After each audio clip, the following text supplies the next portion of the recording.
Bismillahir Rahmanir Rahim. In the name of Allah, most gracious, most merciful. In the name of God, most gracious, most merciful. I am Gata Ni'mal Hilfi, former senior lecturer at the University of Ghana, Legon, and this is my English channel, Arabic Prosody, Riddle or an Art. Now we are in episode 5, building meta with your ear, from core units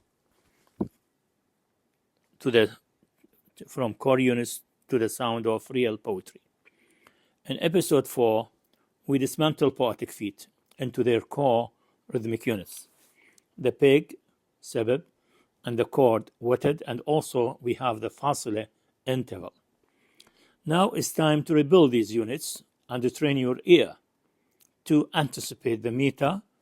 In this episode, you will learn how to group sounds into rhythmic blocks and hear the meta before identifying it. Now, demonstration line from Tawil Meta. Look here, we are going to take this one. As look here, we have here words. قفا نبكي من ذكرى حبيب ومنزلي. We have words here, separate words. These are forming the line. قفا نبكي من ذكرى حبيب ومنزلي. So we are going to work on this line through steps. Step 1, voweled letters. Voweled, of course, and unvoweled letters. We separate them. We take them one by one. Look here. This is the qi with the kasra, the qaf with the kasra, the fa with the fatha. That is sukun.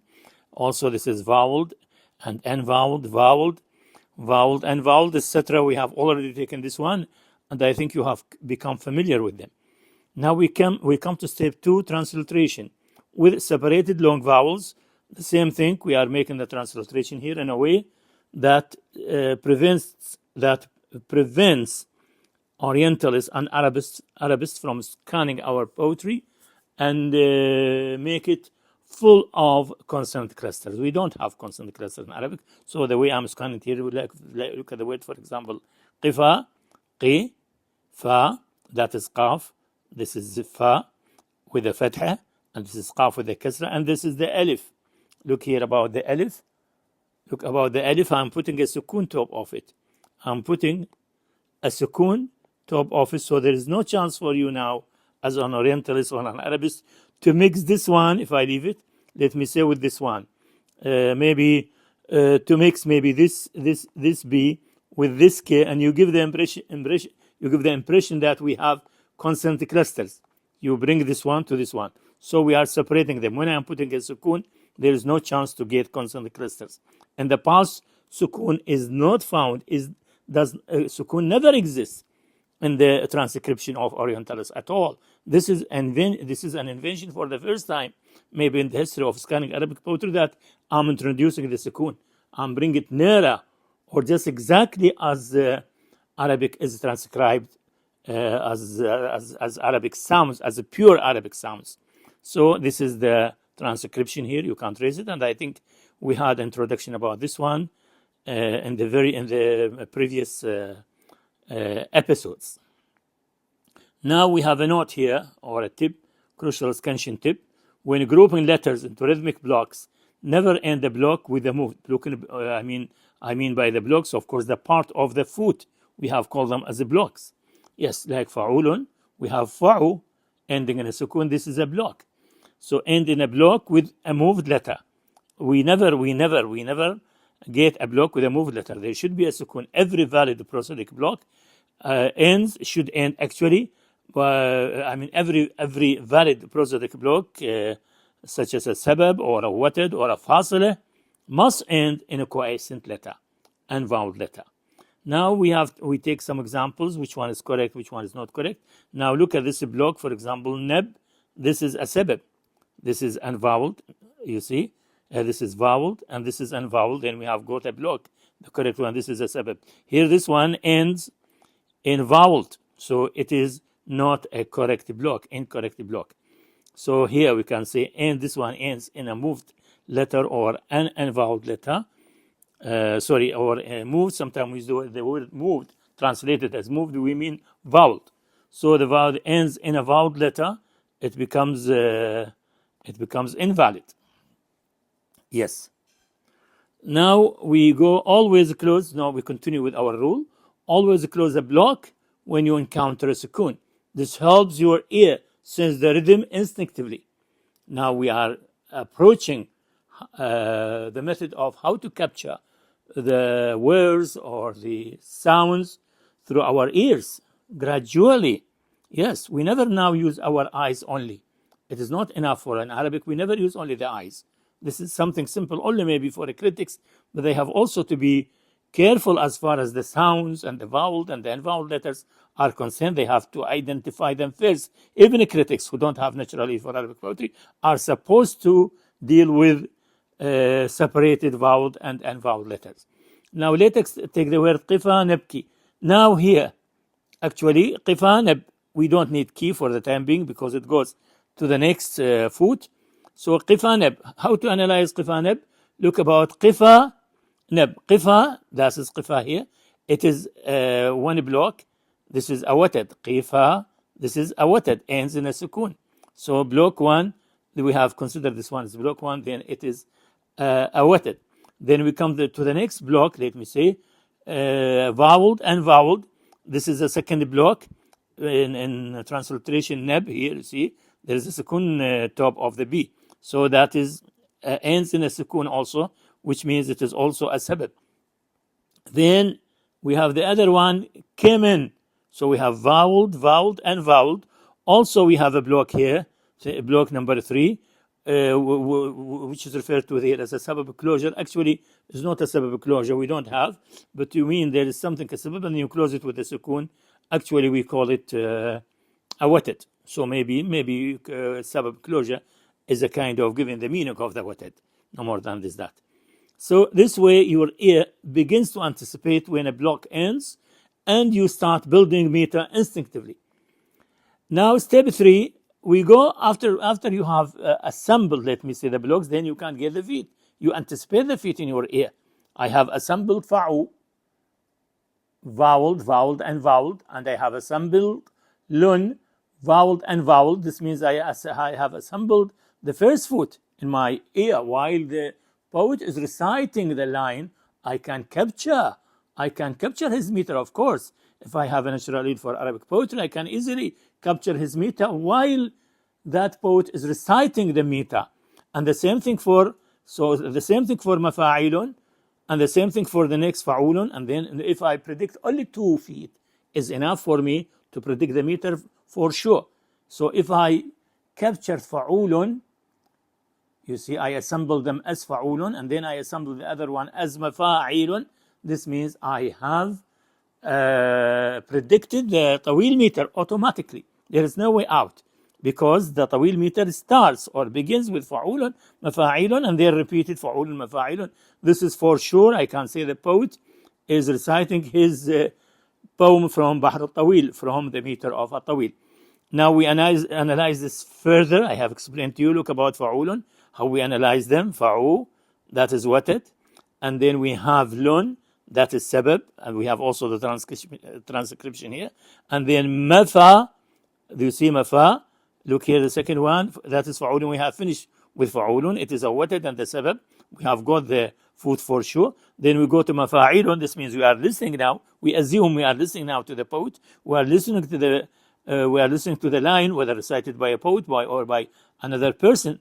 So that is why if a person recites the line the wrong way, we can tell him your line, let me say, is broken, means unmetrical, very easily, because you are capturing the components, you are capturing the blocks. So if someone is reciting a line and he is, let me say, breaking the blocks, we can easily predict that this line is unmetrical, and of course is not said by a poet. Sometimes we have people who recite the poetry and they don't know the meter, they don't know the feet, etc. So that is why we capture the meter. And we continue like this one for I, sabab, and then for lun. So we have now, and then the third foot, fa'ulun, mafa'ilun. This means I have come across the feet of Bahr al-Tawil. So this is Bahr al-Tawil for sure. Poetry is not memorized in the sense, not only you can capture it through your ear actually. but the memorization, actually memorization can enhance your ear further. So it can be also memorized, it can also be felt. We are feeling now the meter, let me say, through our ear. So let your ear tell you when the beat rests, when a block ends in a sukun. You are likely at the edge of a foot. So now the sukun is decisive. Whenever come across a block ending in a sukun, we have to isolate it and check whether this is a sabab or a watad and how it combines with the next part, so that giving us the foot, and easily we can predict the meter of the line. Even if you are a critic and you don't have a natural ear, maybe you can even listen and predict if you are attentive, of course. Now we repeat the line, pause at every sukun, and soon your ear will lead the way to meter. Now we have a bonus comparison. Why this line cannot be from Tawil? Now we are taking a line down. We are giving you a bonus, a line down, and we want to tell you that the line coming is not from the Tawil. Why? We shall tell you why this line which is coming is not from the Tawil. Now let's compare another poetic line to the one we have studied. This time we'll test if the beginning of a different verse matches the Tawil. We have already taken the beginning of the letters, let me say, the vowel and the unvowel letters, and we have assembled them into blocks, and then we have decided that we have 2 feet. The first one is fa'ulun, the other one mafa'ilun, and for sure this is bahr al-tawil. Now let us recite or take another line and check whether it can be identified also as bahr al-tawil, as we did first through our ears, of course. Be careful. And for you can also do it by hand, no problem. يا أعدل الناس إلا في معاملتي. Look here. يا أعدل الناس إلا في معاملتي. Let me show you how I recited for you. قفا نبكي من ذكرى حبيب ومنزلي. I think I recited this one for you. I will recite it here again and compare it with this line. يا أعدل الناس إلا في معاملتي. قفا نبكي من ذكرى حبيب ومنزلي. قفا نبكي من ذكرى حبيب ومنزلي. قفا نبكي من ذكرى حبيب ومنزلي. فعول مفاعيل فعول مفاعل. قفا فعو نب لن. قفا نب فعول. And we continue like this one. You can easily identify it as bahr tawil. Now we come to this word. Look how I recite it, and certainly you will find something different. يا أعدل الناس إلا في معاملتي. يا أعدل الناس إلا في معاملتي. يا أعدل الناس إلا في معاملتي. I will try to I will try actually to remember قفا at the same time here. يا أعدل الناس إلا في معاملتي. قفا نبكي من ذكرى حبيب ومنزلي. يا أعدل الناس إلا في معاملتي. قفا نبكي من ذكرى حبيب ومنزلي. There is a difference for sure. Now we take this one step by step. يا أعدلا. You see, we have dismantled the يا أعدل الناس. We have dismantled it into يا, which is a sabab. We have dismantled this one into ya, which is a sabab, and we have dismantled the next one into a, also a sabab, and dulun, which is a watad. So frankly here we have got this one. Look at it. This one is the sabab. You see, this is the sabab. Yeah, we have said this is a sabab, and this one is a sabab. Let us cancel this one. This is a sabab, and then we have this one as a watad, vowel, and vowel.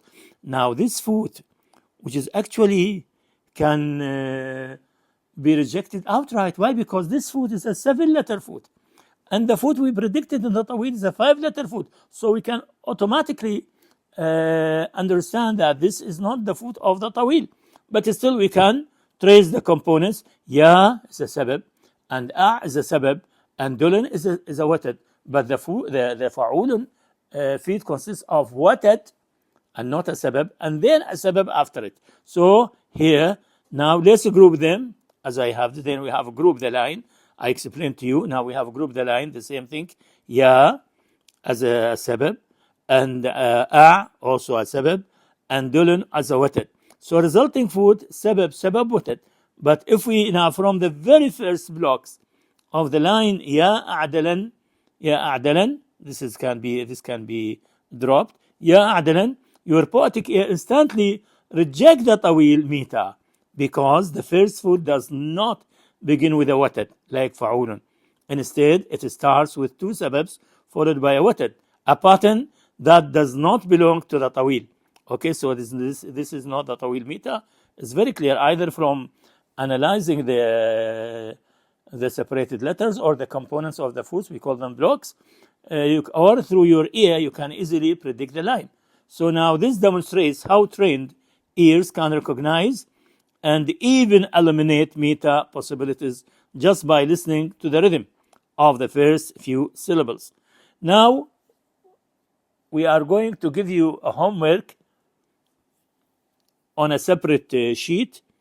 It is not part of the is not part of the is not part of the is not part of our episode 5, the main body. So that is actually appendix for homework episode 5. So listen, predict, and complete. Dear students of Arabic Prosody, now that you have practiced how to build meta with your ear, it's time for a real challenge. That is your challenge here. Look at it. Below are 2 lines of poetry. Your task is listen carefully to the sound of the first few syllables in each line. Predict the meter, which pattern it follows. When we say predict the meter, we mean which pattern does it follow. Complete the rest of the line, identifying its poetic feet, taf'ilah, based on what you hear. So now the lines are here.